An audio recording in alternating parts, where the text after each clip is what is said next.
and this is a quote now, "The reason I wrote this book is to emphasize the importance of making your life matter." And all of a sudden, the Nazis were marching in Charlottesville in August of 2017. And I flipped out. And my parents were no longer alive. And I felt this was a wake-up call. This is an opportunity for me to connect back to the horror and to see if they're marching in my streets, then I need to kind of do something about this. And I'm not a violent person, but as luck would have it, the Holocaust Museum sent my family a piece of music that was attributed to my uncle who was killed hours before the liberation. He was the conductor of the Vilna Symphony Orchestra, and in the camp that he was sent to, him and his friend created a piece of music with lyrics, which was more like a song of hope and resistance and self confidence to, like, it was like, stay silent, don't let them take your tears, they can't stop us from crying silently, they can do everything else to us, they can beat us and all that other horrible stuff, but they can't take your dignity. And that was just so remarkable. And because I'd been in this town on and off for so many years, I figured, honey, there's this fucking story in here. Just set about on a journey to see how can I give, because up at this point, my uncle now was only one picture that we had in the house that my mother spoke of him adoringly all those years. And other than that, he was one of the 6 million anonymous Jews. Won't be silent, not for one more day. We'll speak out so future generations will be saved. Won't close our eyes and fear and hide. We'll let our beauty reign. Nothing stands between us and the world we dream to know.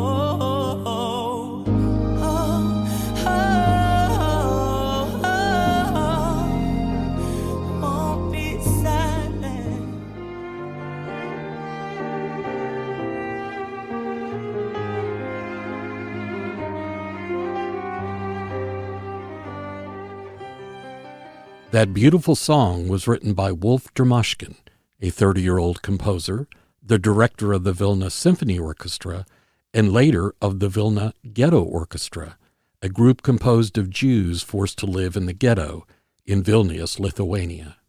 Shortly before Wolf was to be liberated by the Allies near the end of World War II, he was murdered by his Nazi captors. Wolf's composition would have been lost to history were it not discovered in 2017 among the pages of a book held in the Holocaust Museum archives and delivered to his nephew, Abe. By 2017, Wolf's courageous nephew, Abe Gurko, had lived his own incredible journey. The son of first-generation Holocaust survivors, Abe realized early in life that he wanted to live a life that mattered, one that counted for something. And as he matured, lived his life, and came into his own, Abe's path from son of Holocaust survivors in New Jersey to a fixture in Hollywood would intersect that dark time again in the march of Nazis in Charlottesville, Virginia, and the return of white nationalism and anti-Semitism to his own country.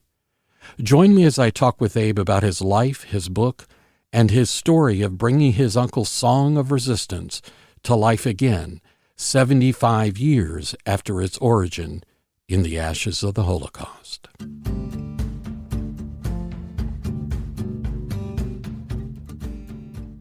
I'm your host, Mark Goode, and this is Remarkable, a podcast focused on people and stories worthy of your attention. And now, today's show.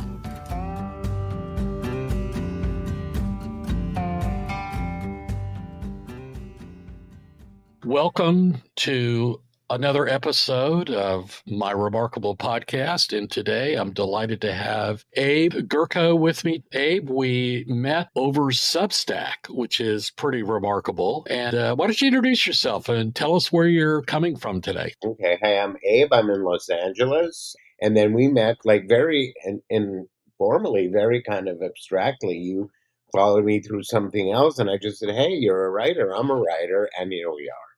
So that's the magic of social media.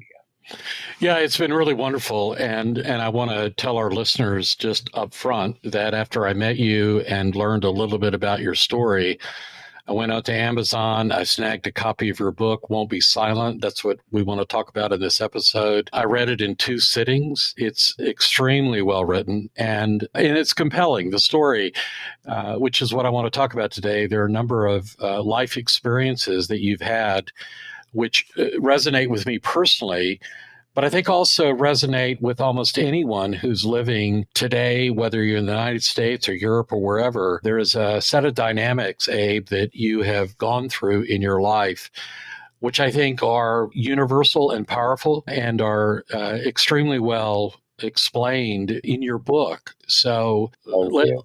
let's start with sort of the top line. Let's give our listeners a taste of what they'll experience in reading your book, Won't Be Silent. It starts in Jersey, but actually there's a backstory that involves your parents. Why don't you tell us a little bit about that? Because that's part of the way that you and I, as 2 individuals kind of connect.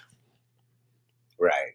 Well, the thing that separates, I guess, me and you, but the idea that our parents survived being in Europe during World War II, and both of my parents were in the Holocaust. My mom in Dachau, my dad was sent to Siberia to a work camp, and they survived. And being a second generation Holocaust, and also first generation American, makes me just much more like other than most of the people I've grown up with in suburban America.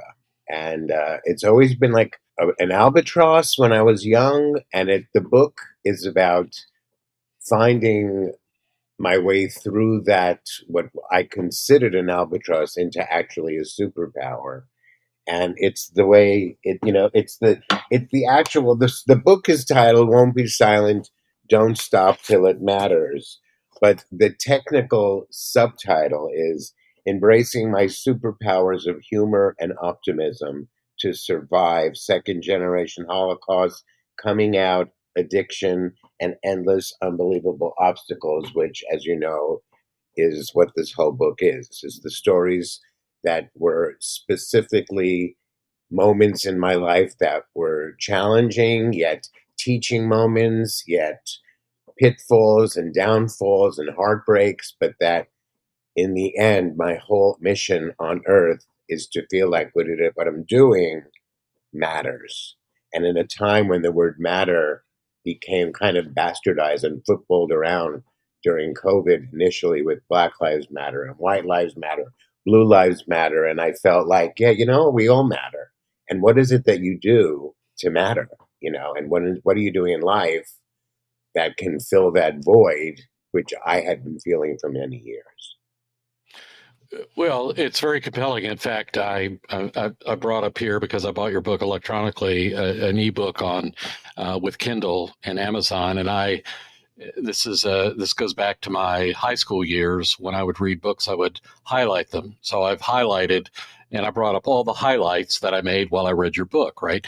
And the very first one that came up is something that echoes exactly what you said.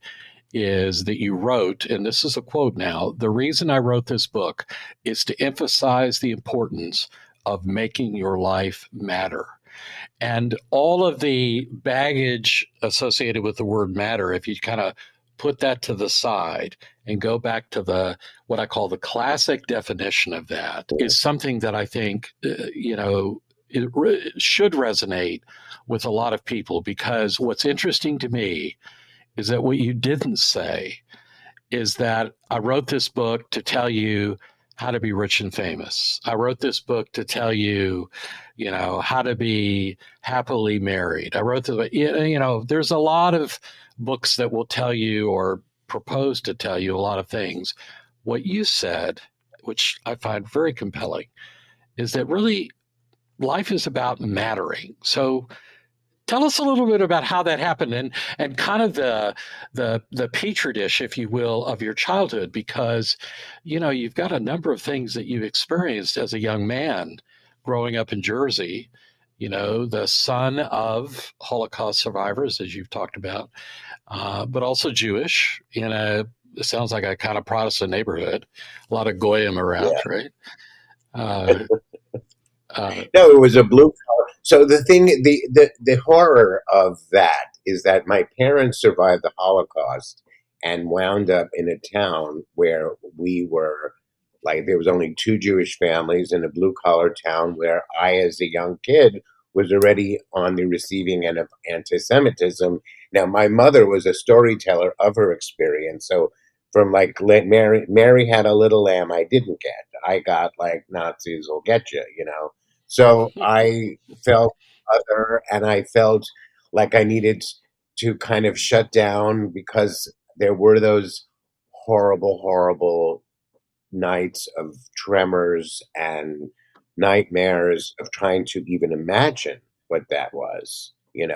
And when it's your mother, you're always a protective of your mother for sure. And sure, there was sure. there was no way to protect her past. You could just be a good kid, or you could just try to minimize whatever bad news was coming to her, so you could like compromise, which is like another part of the problem of growing up where you're forever. And in terms of mattering, I never felt like I would ever live up to what they survived. So I had that insecurity that I would ever amount to anything and nothing really would matter because I wasn't surviving a gulag in Siberia. And the fact remains that it took years to figure out what I could do to matter. And if this book is a first step, yes, and it's also part of giving legacy not only to myself, but to my family. And as the book continues, as you know, towards the end, I really get an opportunity to do a project that really does matter. So to the point of unexpected meaning. But the journey to get there is also about getting through your problems, whether it's addiction to food or drugs or alcohol or sex or all the things that I managed to maneuver my way through.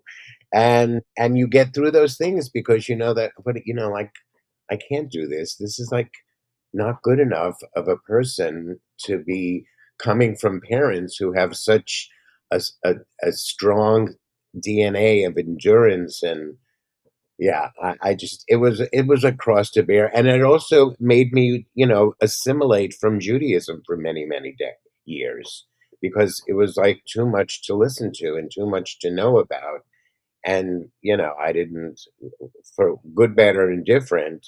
It just felt that was I needed to separate myself from that. And then when the incident with my father dying the way he did at such a young age, really thinking, and why? And who is God? What is God? He takes somebody who literally not only saved himself from the war, but after the war joined the underground and smuggled people into safety out of, because after the war, when the survivors were released from the camps, they went to these other DP camps, which they were being treated like the same shit, you know, and barely getting food scraps there also. And he was part of a group that smuggled these people out of there to safety. And okay, so he's a superhero, and what am I? Like a fat drug addict? And yikes. You know what I mean? As to just quote Lost in Space, the TV show, that does not compute. So I just always was forced to move forward, always forced because of that DNA that I knew I was gifted with to tap into and find it. And ultimately, I feel I have because I'm at a great place in my life right now. Well, I think as I read your book and as I even listen to you now, we all have the challenges of our current lives. When you were talking about your dad and your mom, particularly your mom, I can remember in my childhood, if I complained about what mom put on the table for dinner, I got a lecture about her digging through the trash for food scraps, or, the horrible meals that she was fed when she was fed in the slave labor camps. So I can Right. certainly relate to that. But having said that, you had your own challenges, and you talk about them in the book of being, overweight as a child, and then later in life, struggling with the whole issue of your sexual orientation. Am I straight? Am I gay? And then, and I want you to share the story because I think it's one of the funniest, most sort of joyful moments in the book is when you were shopping in Italy, I guess, at the Gucci store. Was it the Gucci store? Yes, Gucci. So when I was going to Italy, like some random trip when I think I was 19 years old, maybe 20, I think 19. I went with my sister's friend. So because my friend backed out and my sister backed out, the four of us were going to travel together. So I went with her friend who I'd only met like once. So there we were, like frolicking through Europe, and we met this married couple on Newlyweds at the airport going to Nice. They were going to Saint Tropez. We were going to Nice, but we got really close. We were all, it was it was the 70s, so there was a lot of drugs. I'm not going to lie.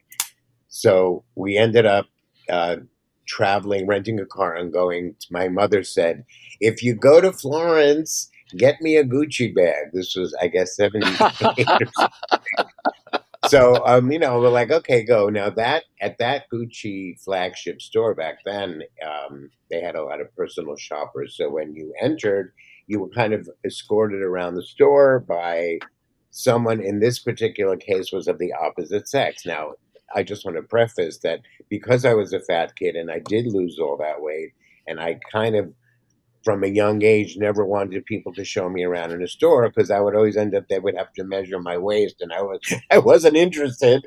And so I said to the woman, I said, no, it's fine. I know I'll be fine. I don't need any help. So she's like, no, really, it's part of our service.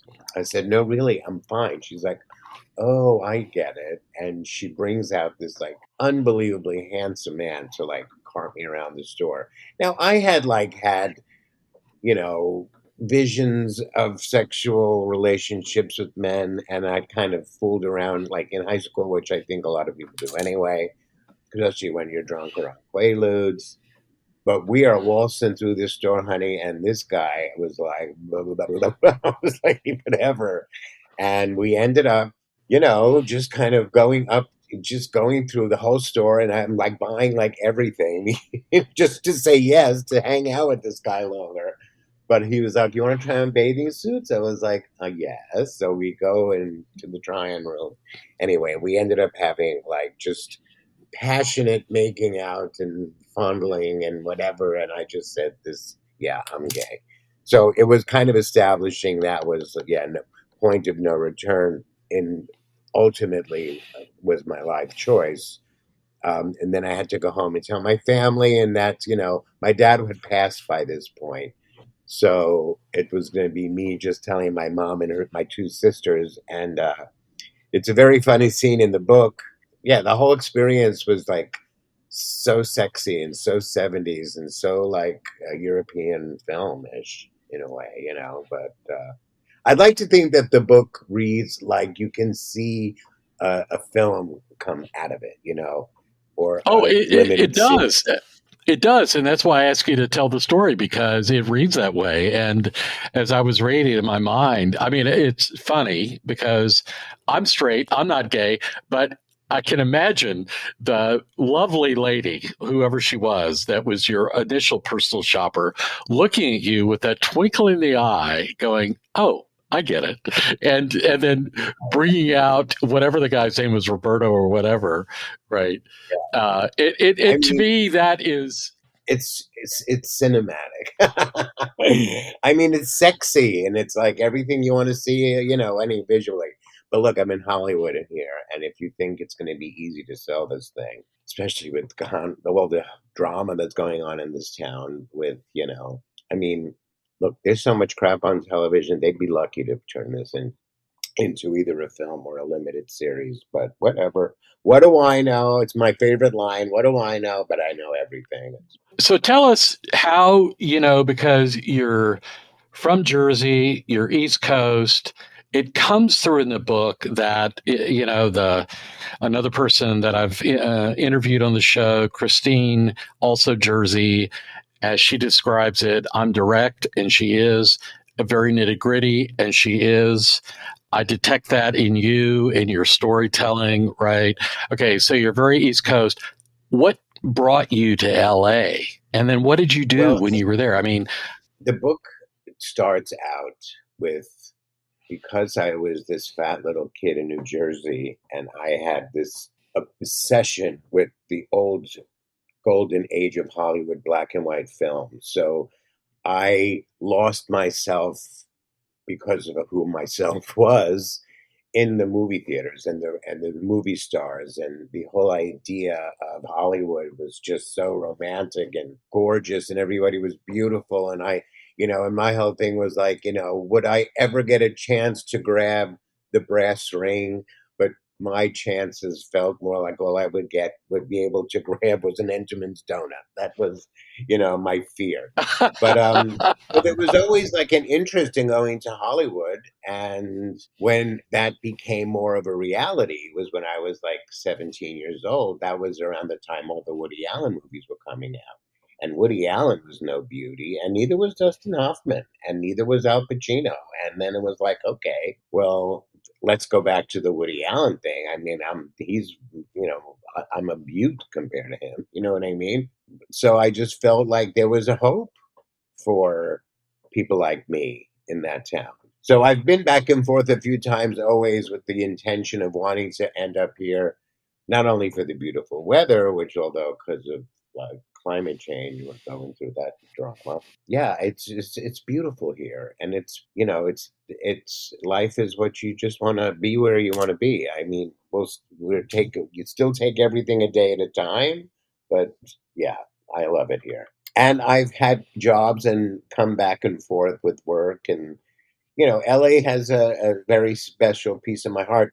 So does Manhattan. I lived in Manhattan at the best time in Manhattan. I was in Manhattan from 1977 to on and off till 2013. So the best of Manhattan, when it was like all gritty in the 70s with, before Trump stunk it up with yuppie culture. It was that interesting, creative downtown scene, Studio 54. I was fortunate enough to get in on all that. It was amazing to get entree into Studio 54 after the second day was open. It was like more grooviness than you could stand. so in LA, you have this section of your book, and I've got to ask you about it because I love the phrase. You got a job working for a celebrity, and you describe that job as being, and I'm quoting you now, a chore whore.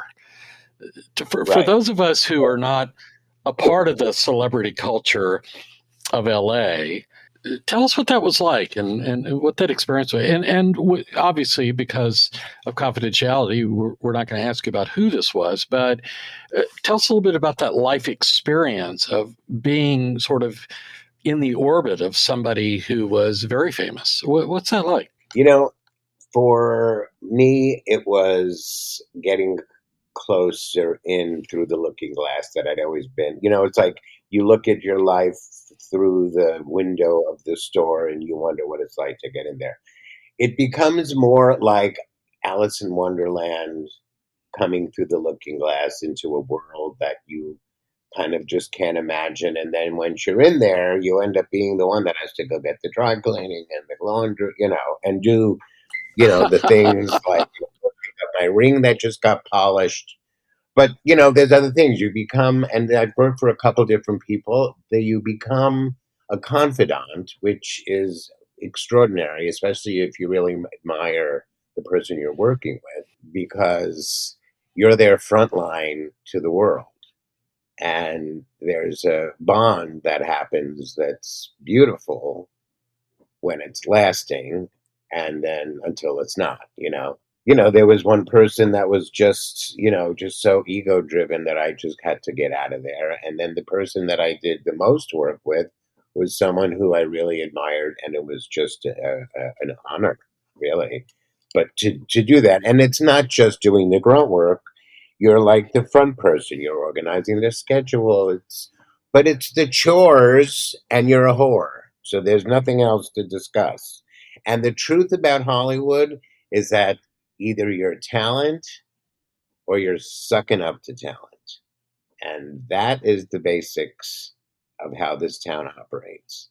Yeah, now we have influencers and social media people who think they're talent, but they're really, just modeling themselves after what was the original beauty of the star system, which, it's never going to be back to what that was. No one ever knew what dress Betty Davis was wearing or who did her hair and who, it was like everything is out on the floor now and everything is like the business of getting somebody wearing something. It's a different story. But you're a chore whore. And that's the size of it. But while you were there, and I think it was while you were there, you were able to connect. And I want to talk about your uncle now, who wrote this Mhm. beautiful piece of music. I've listened to it. In fact, we're going to include a link in the show notes to some of the performances of it. It was because you were in Hollywood and because of the people that you know there, I should make it present tense, right? You were able to get some sponsorships, some financial support to really bring something which is a beautiful piece. And I'd love for you to explain this to our listeners. This incredible piece of music written in an unbelievable circumstance and situation, bring it to life and share it now with a whole new generation of people some 70 or 80 years after it was written. So take us through the story of your uncle's music and how all that came to be. So let me set the stage that when I left chore whorehood, I felt very back to that, what I spoke about earlier. Like, what am I really doing here on earth? Couldn't end up, being a chore whore forever. Then I was like producing some kind of productions for like Maybelline or whoever, and it all was very not interesting. And not on any level that I'm suicidal, but I just couldn't figure out why I was on Earth. And when my dad died young, so I always wondered, like, did he leave because he'd already felt like he'd done everything he could? He was a hero. He had a family. He set them up to be on a certain path of, comfort. And then what else was there for him to do? So that's always been like a thing. Like I feel when you feel like you're done, we don't have any reason to be here anymore. So unfortunately, there's so many people that are lingering, mostly in Congress, but whatever. Like, hello, if some of them could like take a powder. But I felt like I didn't know what was gonna happen next, but something had to give. And all of a sudden, the Nazis were marching in Charlottesville in August of Mm, 2017. And I yep. flipped out. And my parents were no longer alive. And I felt this was a wake up call. This is an opportunity for me to connect back to the horror and to see if they're marching in my streets, then I need to kind of do something about this. And I'm not a violent person, but as luck would have it, the Holocaust Museum sent my family a piece of music that was attributed to my uncle who was killed hours before the liberation. He was the conductor of the Vilna Symphony Orchestra, and in the camp that he was sent to, him and his friend created a piece of music with lyrics which was more like a song of hope and resistance and self confidence too. Like it was like, stay silent. Don't let them take your tears. They can't stop us from crying silently. They can do everything else to us. They can beat us and all that other horrible stuff, but they can't take your dignity. And that was just so remarkable. And because I'd been in this town on and off for so many years, I figured, honey, there's this fucking story in here. Just set about on a journey to see how can I give. Because up at this point, my uncle now was only one picture that we had in the house that my mother spoke of him adoringly all those years.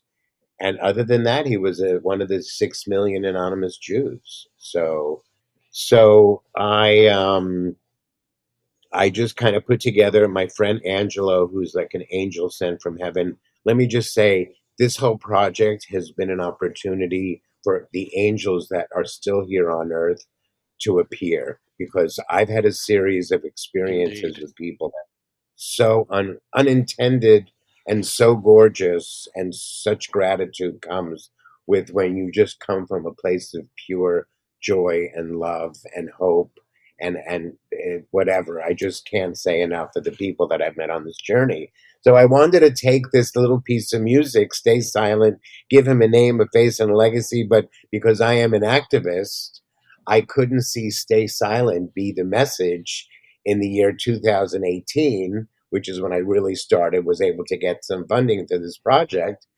because it would need to be the opposite. So Cara Diaguardi, who was an acquaintance, randomly reached out to her and said, "Look, here's a piece of music from the ashes of the Holocaust.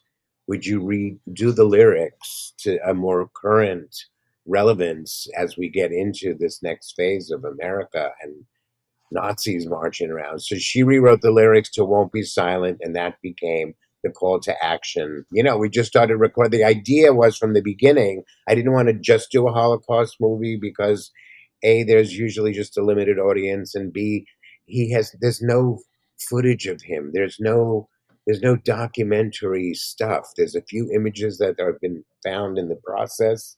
There's this little scrap of music that we found written in a book, some random little book that you can't make a documentary on that. So I wanted to figure out a way to say, from the ashes of the Holocaust comes this song in resistance to the oppression of the Nazis. But so whether it's the concentration camps or the cotton fields where the spirituals all emerged from, or the inner city streets where rap and hip hop came from, the poor streets of the Bronx and California and Compton, and I felt like there was this calling to action and a calling of coming together through music. So I had different interpretations of it, different versions. We did an R&B version when the kids were being put in camps. When the press was calling those cages in the Texas border, I think that was 2019, Yep. when they Yep. were putting the kids in I the remember that. cages, and Yep. they were concentration camps. I was like, you know what? Those are not optimal for sure, but they're not concentration camps. And I felt like the media was that at that moment, the media became, to me, not to be trusted, because they're just sensationalists. They're not reporters anymore. I was very grateful to, in a matter of like the most unexpected, spin class at Soul Cycle, sitting next to a woman and telling her, "Oh my God, they're putting these kids in camp, blah, blah, blah, blah." She goes, "Call my friend in Mexico. He's a pop singer." So he was a gay Jewish pop singer who migrated from Lebanon. And he was like, "I'll do it, sure." And 2 weeks later, there I am in Mexico City recording this lovely, poetic version of this song, which is really so lovely. And Wow. yeah, we went to Germany and had it done in Germany. And the goal, and then what happened? COVID. And then we were shut down, and I lost the funding for the most part. And I said, well, but rather than put this project on hold completely, because it was almost like killing off my uncle again, you know what I mean? Because it wasn't anywhere near finished. But we had an election coming up, the most contentious election coming up. It was now March of 2020, and it was like, what better way to say I won't be silent than by voting? So I used some versions of the music and did public service announcements for Vote a Latino and the Voting Rights Alliance. And I worked with people to help get people registered to vote. And TikTok became an opportunity to message, vote or die. You know what I mean? And yeah, so we were part of a Right. different messaging with the same intention. And now, after these few years that we're out of COVID, it's hard to pick it back up. You know what I mean? All the footage is kind of a little, like I still intend to do it because I still have a project on hold with Warner Brothers, because of another project that I developed while I was in COVID lockdown. So I felt, let me write this book. I've been wanting to do this forever. And at April 1st, I sat down, April Fool's Day, which is one of the chapters of the book. And I sat down to take this book, and I had the glory of my neighbor who, out of the blue, talk about angels. She was a retired editor, and we just like walk our dogs together. And she said, "Oh, show me what it is. How can I?" And she said, "I cannot believe you put this aside for 20 years when you could have been writing for 20 years." She goes, "Didn't understand what you're doing." I said, "Well, no one not say I'm fucked up. I never admitted to being together, And, so that, we worked together day in and day out. She was like 3 doors down. So I would write, then go to her house. She would edit. I'd come back. It was so much fun. And she was so incredibly lovely. And then unfortunately on July 29th, she passed away and I was devastated, but I was Oh, no. determined to, horrible. I found her. She had a stroke. It was really upsetting. Life goes on. We learn that, don't we? And I put out a Substack, by the way, to my, at that point, community was like maybe 1,000 people. And I said, I lost my editor. I'm like heartbroken. Does anybody want to help me continue on this journey? And sure enough, my friend, my angel, Lizzie Ciccone, came on board and emailed me back and said, "Yeah, I'm available. I'm just chilling in Jersey at the beach, semi-retired, whatever." And we worked every single day, Zoom, hour or two a day, till we handed it in on New Year's Eve. And the feeling of completion, it's like if I could package anything and sell, take your fragrance and shove it. This is how you want to smell, feel, taste. It's like you are drenched in self-love and self-respect, and it's nothing I ever felt to this level.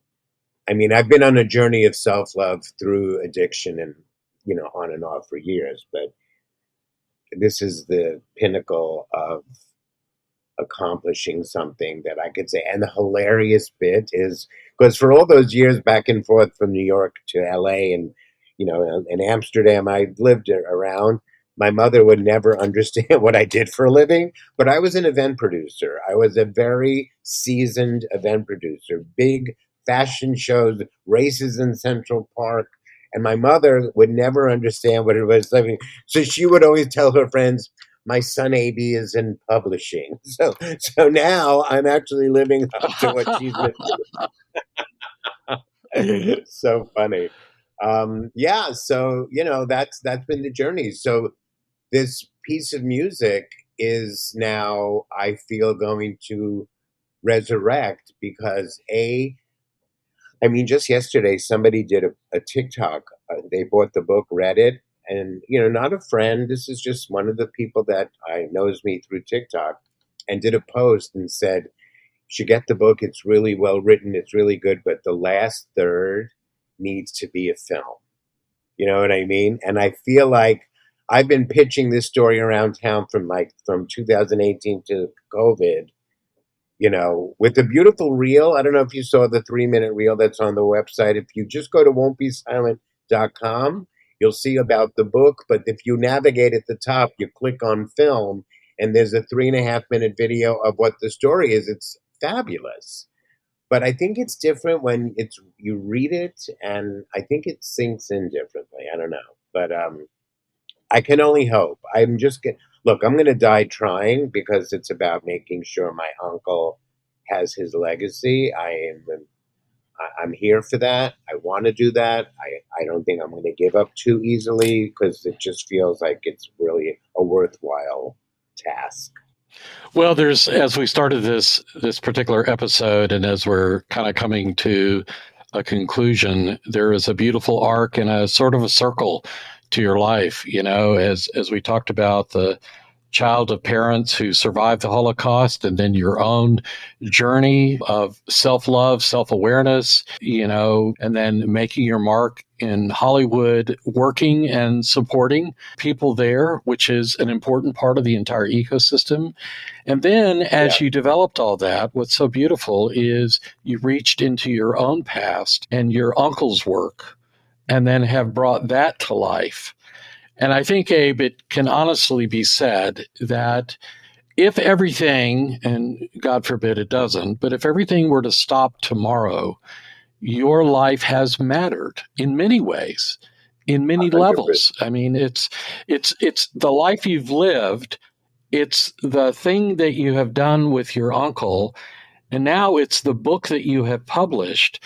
I mean, I don't know how many other metrics there are in life that one could employ to say, did my life matter? Yes, you are shaping people's thinking, and just through your life, you serve as a beacon of hope to people, which I think is marvelous. That's amazing. I just want to say one thing. When we did the recording in Germany, you have to understand the Bavarian Symphony Orchestra and Choir, which was 53 musicians and 82 singers, recording this in Germany, in Munich, in the theater that was usually visited by Adolf Hitler, right? The Hercules Theater.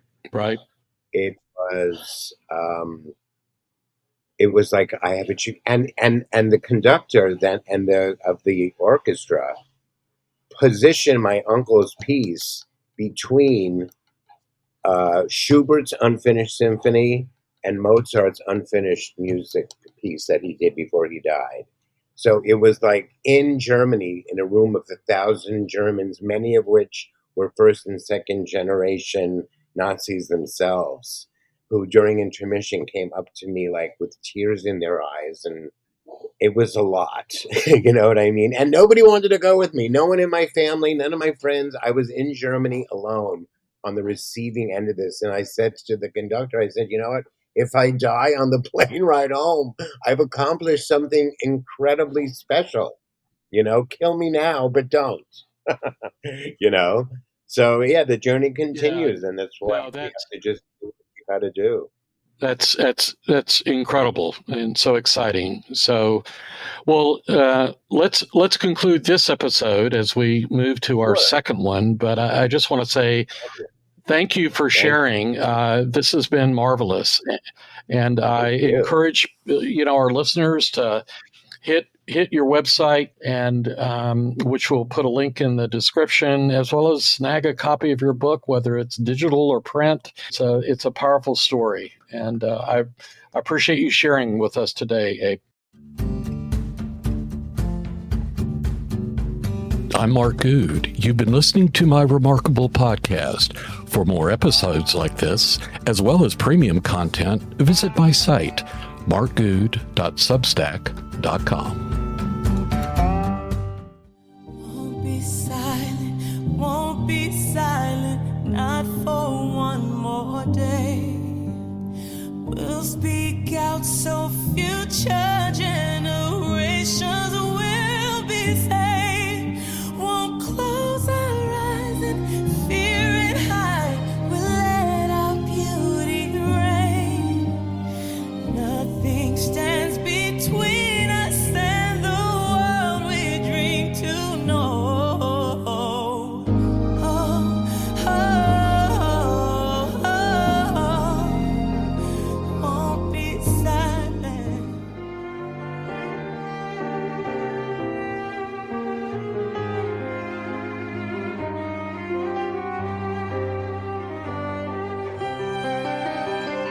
When I first heard the song, it was the harrowing quality of the melody. It was just, emotionally, it hit me as this bittersweet moment. I just think that there's angels on earth, and I think they're all showing up for this one moment. I think this whole thing is a collaborative effort. I think it started with you finding out about your uncle, unearthing the song, bringing it to someone like me to interpret it, The best thing we can do with the song is put it out there for others to interpret and to listen to the words and speak about how that makes them feel. Let our beauty reign. Nothing stands between us and the world we dream to know. We were made to love no matter how much hate we face. We will fight for those who cannot fight and need us. No guardaremos el silencio ni un día más.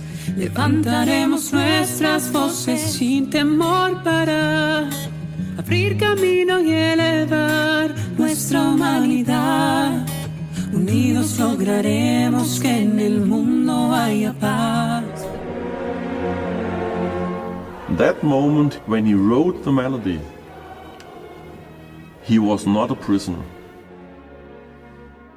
This little piece of music that has such an history and that was nearly forgotten and now has such a resonance.